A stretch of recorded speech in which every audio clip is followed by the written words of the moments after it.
O chefe do cartel Jalisco Nova Geração, Nêmesio Cervantes, mais conhecido como El Mencho, foi eliminado durante uma operação militar.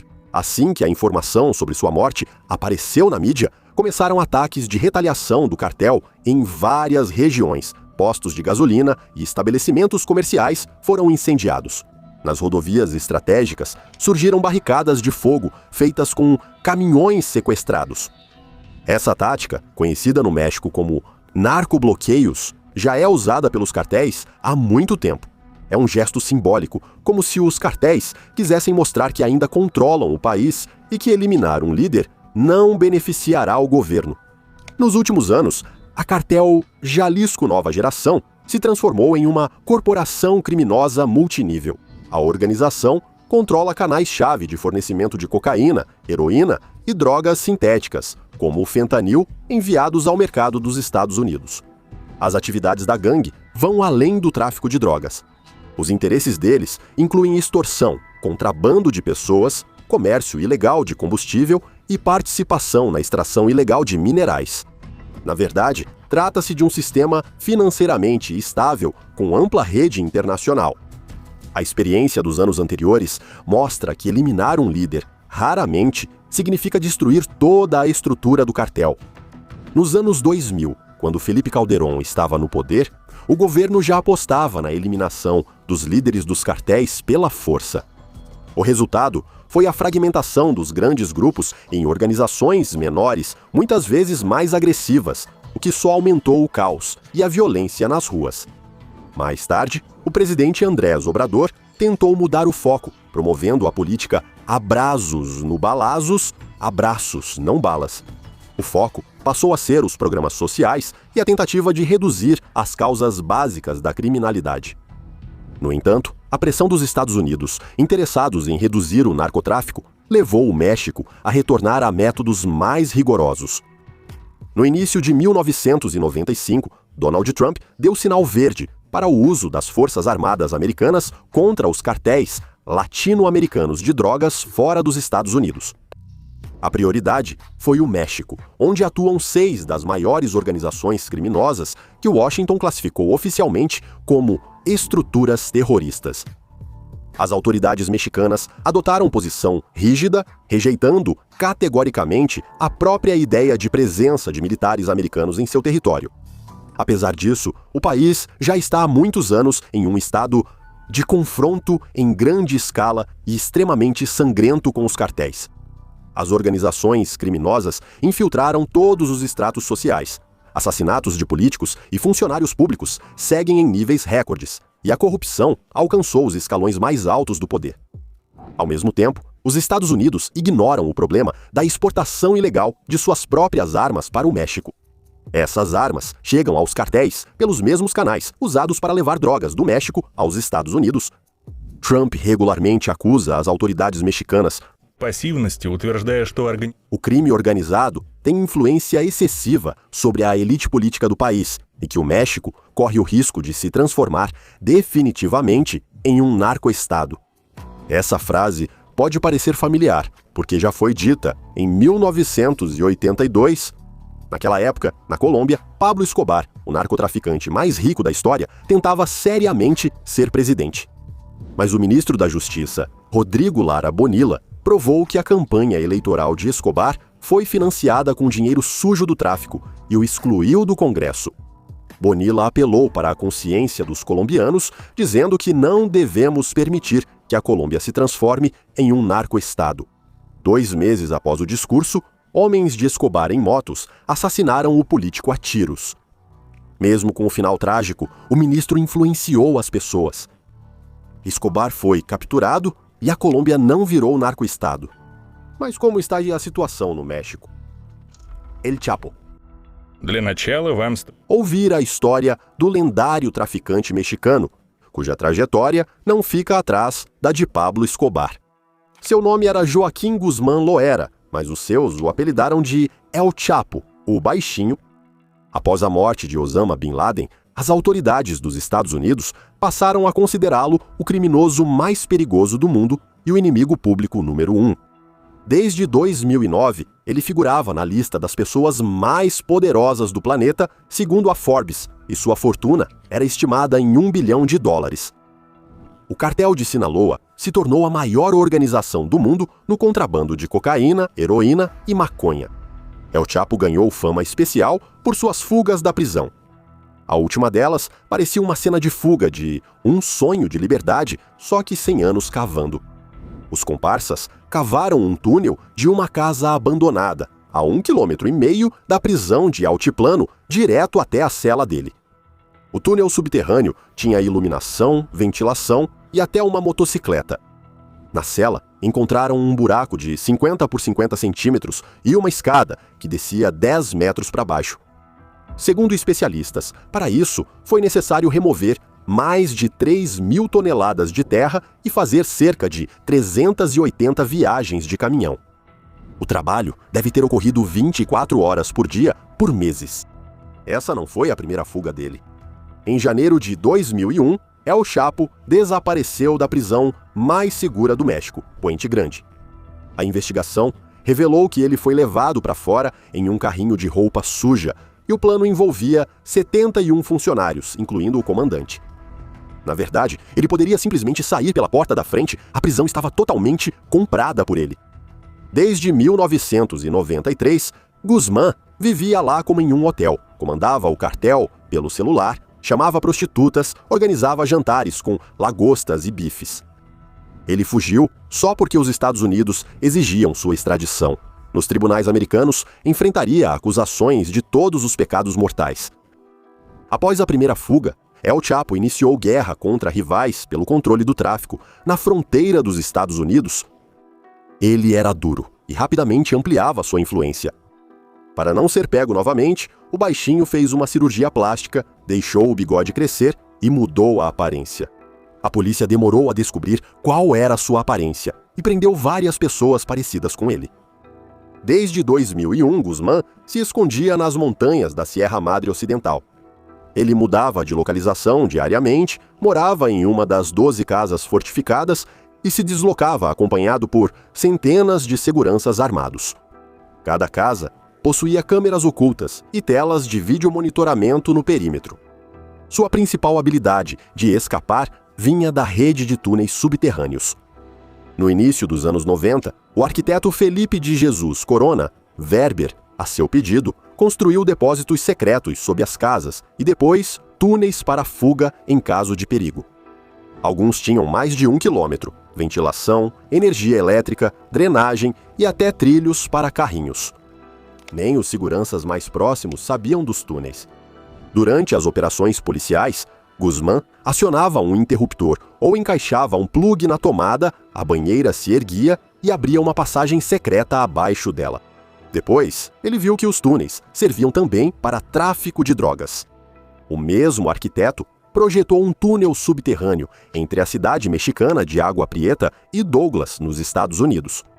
Isso foi um avanço. A maioria das drogas nos Estados Unidos passou a entrar principalmente por túneis subterrâneos. Os agentes antidrogas americanos descobriram pelo menos 90 túneis do cartel de Sinaloa. Depois, o comportamento de El Chapo mudou. Ele se casou com Emma Coronel, de 18 anos, que exigia diversão.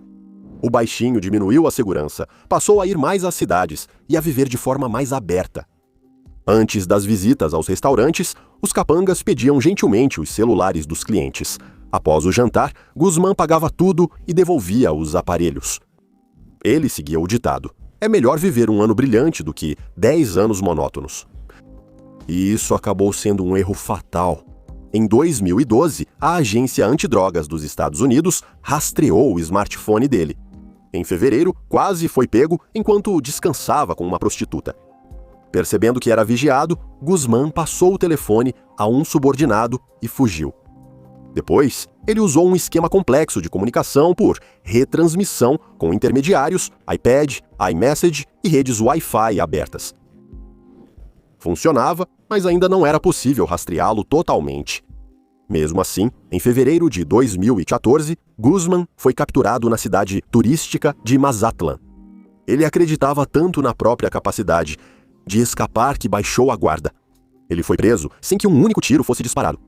participaram da Operação Fuzileiros Navais Mexicanos, a Administração de Repressão às Drogas dos Estados Unidos e o Serviço de Marshals dos Estados Unidos. O paradeiro do chefão do tráfico foi revelado por 2 subordinados de confiança presos pela polícia, que teriam sido torturados, segundo uma versão. Antes, os investigadores desmantelaram gradualmente seu círculo, interceptando conversas e identificando mensageiros. Os Estados Unidos ofereceram recompensa de $5 milhões por informações sobre ele. Como dissemos no início, o baixinho escapou novamente da prisão. Após 2 anos, El Chapo foi capturado novamente, desta vez aparentemente para sempre. Ele foi capturado graças a uma troca de mensagens românticas com a atriz mexicana de 43 anos, Kate Ilho. O baixinho queria um filme sobre ele, encontrou atores e produtores e assim ajudou a investigação a chegar até ele. O ator Sean Penn entrevistou El Chapo para a revista Rolling Stone, o que ajudou as autoridades a rastrear o narcotraficante. Guzmán deu uma entrevista a Sean Penn para tentar que Hollywood fizesse um filme sobre sua vida. E então aconteceu o que qualquer narcotraficante sul-americano temia. Foi iniciado o processo de extradição dele para os Estados Unidos. Após a prisão no México, começou uma guerra pelo controle do cartel de Sinaloa. E em fevereiro de 2019, o júri de um tribunal americano declarou Guzmán culpado. Ele foi condenado à prisão perpétua sem direito à liberdade condicional, onde permanece até hoje. A comida da prisão do baixinho é inspecionada por um cão treinado para detectar veneno. No entanto, talvez você ainda ouça esse nome nas notícias. Um mestre em fugas da prisão talvez não deva ser descartado. A escala do crime. Agora, vamos voltar para os dias atuais. Ao ver as notícias dos Estados Unidos, a presidente do México, Claudia Sheinbaum, declarou que não haverá presença militar dos Estados Unidos no país e que não se fala em invasão. Ela também disse que propostas semelhantes foram levantadas repetidamente durante contatos telefônicos com Washington, mas todas as vezes o lado mexicano respondeu com uma recusa incondicional. Claudia Sheinbaum se tornou a primeira mulher a assumir o cargo de presidente do México em toda a história de mais de 200 anos do país. De acordo com pesquisas independentes, o nível de apoio ao governo é bastante alto, cerca de 80%. As pessoas apreciam programas sociais variados, como ampliar a ajuda a aposentados, pessoas de baixa renda e investir em educação. Mas isso não muda a opinião predominante de que o país é simplesmente inseguro. De acordo com o Instituto Nacional, cerca de 60% dos habitantes do país não se sentem seguros em sua vida cotidiana. A guerra do Estado contra o narcotráfico já dura 20 anos. Ela começou em 2006, quando o presidente Felipe Calderón enviou tropas federais para Michoacán para reprimir os confrontos entre grupos rivais. O tempo passou e o sangue continuou a ser derramado até hoje. Desde 2015, mais de 300 mil pessoas morreram em consequência dos confrontos entre os cartéis e também com as forças de segurança. Ao mesmo tempo, o número de militares envolvidos nas operações anticrime só aumenta. Cresceu 2,5 vezes, de 2007 a 2014. E hoje, há impressionantes 100 mil militares. Apesar disso, o índice de homicídios no país continua extremamente alto. Em 2024, foram registradas mais de 33 mil mortes violentas, uma média de cerca de 85 por dia. A taxa de mortalidade é cerca de 5 vezes maior do que nos Estados Unidos. O número de pessoas desaparecidas segue sendo uma estatística trágica à parte. A Comissão Nacional de Busca informa que desde 2010, mais de 103 mil pessoas estão desaparecidas no país. Em território mexicano, foram encontradas mais de 5.500 valas comuns. Muitas vezes, os corpos eram queimados ou destruídos quimicamente, impossibilitando a identificação. No que diz respeito aos cartéis, o número de combatentes chega a 185 mil pessoas, o que é comparável à metade do efetivo do exército regular. Ao mesmo tempo, todos os anos, pelo menos 200 mil armas são contrabandeadas ilegalmente do estado para o México. Apesar das queixas antigas da Cidade do México, Washington parece pouco preocupado em conter esse fluxo. Políticos e servidores públicos são especialmente vulneráveis no cotidiano, principalmente em nível regional. A campanha eleitoral de 2024 se tornou a mais sangrenta do país. Mais de 200 pessoas foram vítimas de assassinos de aluguel, incluindo candidatos registrados e aqueles que apenas planejavam participar das eleições. Os funcionários públicos também estão sob ameaça constante. Assim, na cidade fronteiriça de Reynosa, Ernesto Vasquez, representante especial da Procuradoria-Geral na região, foi assassinado. Os agressores lançaram uma granada pela janela do utilitário e depois atiraram a queima-roupa no ferido. Testemunhas gravaram o assassinato em seus celulares. Evitando a publicidade, ele desempenhava um papel fundamental na investigação de grandes esquemas de roubo de diesel e gasolina. Por trás disso estavam os cartéis. O combustível roubado era vendido no país e também contrabandeado ilegalmente para os Estados Unidos. A escala realmente impressiona. Nos primeiros 6 meses de 2025, 86 funcionários públicos atuais e antigos foram assassinados no México. O número total de vítimas chegou a 112 pessoas, a maioria das quais representava o Partido Morena. No centro da Cidade do México, sob câmeras, foram mortos a secretária pessoal da prefeita da capital, Ximena Guzmán, e seu colega José Munhoz. O presidente soube do duplo assassinato na coletiva de imprensa matinal. A mídia descreveu o ocorrido como um golpe no núcleo da elite governante. Entrega ao estilo mexicano. A razão de toda essa crueldade e violência é o dinheiro, ou melhor, a cocaína pela qual se recebe dinheiro. A produção industrial de cocaína está praticamente toda concentrada em 3 países: Colômbia, Peru e Bolívia. É nessas regiões que a combinação de clima, altitude e composição do solo é mais favorável para o cultivo das folhas de coca. E o mais importante, o maior mercado consumidor, os Estados Unidos, está bem próximo. Segundo estimativas, há cerca de 22 milhões de pessoas nos Estados Unidos que compram cocaína regularmente. O mercado europeu também é significativo, porém, devido a 2 fatores: o alto custo da substância, por causa dos gastos com o transporte intercontinental, e a concorrência de drogas sintéticas mais baratas. Atualmente, até 90% de toda a cocaína consumida nos Estados Unidos passa pelo México. O volume anual da substância chega a 900 toneladas. O transporte de drogas para a América Central é feito por via marítima e aérea, diretamente da Colômbia e do Peru, ou utilizando pontos de trânsito na Venezuela e no Equador. A rota terrestre é quase inviável pelos pântanos inacessíveis de Darién, no Panamá. O transporte marítimo é realizado com lanchas rápidas que conseguem escapar da perseguição da guarda costeira dos países da região, frequentemente equipada com embarcações obsoletas. Em uma dessas lanchas, em média, são carregados até 600 quilos de drogas. Também são amplamente utilizados pequenos barcos de pesca. Nesse caso, a cocaína é colocada em contêineres especiais herméticos, rebocados debaixo d'água. Se houver ameaça de inspeção, a carga é solta e afunda. Há também o método clássico de contrabando em navios porta-contêineres. Fisicamente, é impossível inspecionar todo o fluxo de contêineres. Só uma pequena parte é verificada. A corrupção nos serviços portuários e alfandegários também contribui para isso. O arsenal técnico dos traficantes de drogas está sempre crescendo. Um dos exemplos mais característicos foram os submarinos caseiros. Apesar de não submergirem em grandes profundidades e serem facilmente detectados do ar, sua vantagem é clara. Eles permitem transportar até 15 toneladas de drogas em uma única viagem e possuem considerável autonomia. Para ir da América do Sul ao México, é necessário apenas um reabastecimento. A entrega aérea é feita em aviões leves de baixa potência, os chamados aviões ultraleves. Devido ao seu pequeno tamanho, essas aeronaves não conseguem transportar grandes cargas, mas continuam ativas devido ao fraco controle da aviação.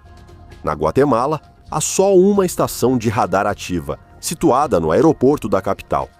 Ela controla apenas 1/3 do espaço aéreo do país.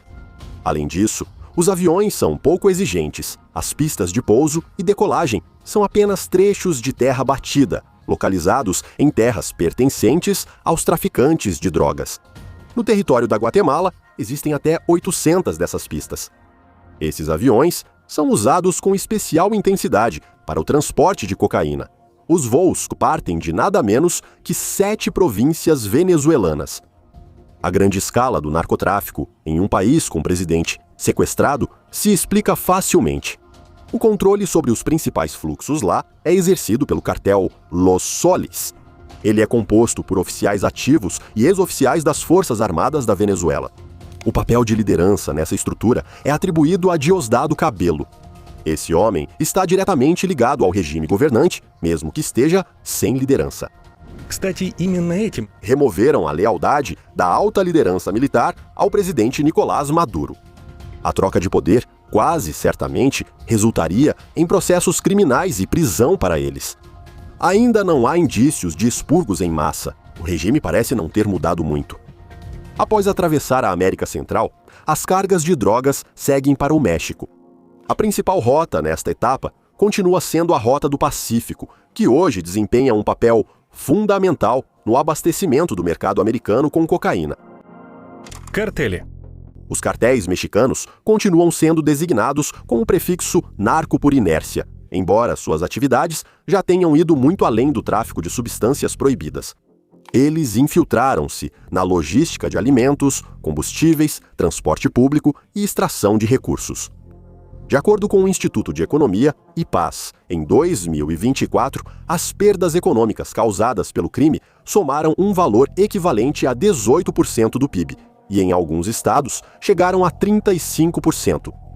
Convertendo para cada habitante do país, o prejuízo foi de quase 34 mil pesos, ou 148 mil rublos.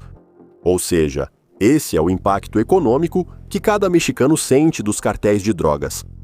Os pesquisadores apontam que, sem a influência do crime organizado, a inflação poderia ser 2 vezes menor. A extorsão também está em alta. As pequenas e médias empresas são obrigadas a pagar semanalmente às organizações criminosas as chamadas cotas, que depois são incluídas nos preços. Tentar acabar com isso geralmente resulta em violência. Em Veracruz, uma aposentada de 62 anos que atuava como taxista para aumentar a renda foi sequestrada após se recusar a pagar a taxa. Os criminosos gravaram um vídeo forçando-a a pedir que seus colegas obedecessem à máfia. Alguns dias depois, a mulher foi encontrada morta. A corrupção também é um problema. No índice da Transparency International, o México ocupa a 140ª posição. Recentemente, por exemplo, o ex-ministro da Segurança Pública, Genaro Garcia Luna, foi condenado à prisão por colaborar com o cartel de Sinaloa, o mesmo cartel em que atuava El Chapo. Até a agricultura participa de esquemas criminosos. Em Michoacán, uma região-chave na produção de abacate, uma parte significativa das novas plantações foi criada através da ocupação ilegal de áreas protegidas. Moradores locais eram obrigados a sair de suas terras, às vezes com violência. Os compradores também apontam o elemento criminoso dessa indústria. Processos similares ocorrem em outros setores, do mercado de frango à produção de tortilhas, com preços cada vez mais definidos pela pressão de grupos criminosos e não pela oferta e demanda. O contrabando de mercúrio, usado na mineração ilegal de ouro na América do Sul, virou uma fonte extra de renda e causa sérios danos ambientais e à saúde. A luta das autoridades mexicanas contra o crime organizado ainda não levou a uma redução significativa nos níveis de violência, nem à expansão da violência ou ao enfraquecimento da influência dos cartéis.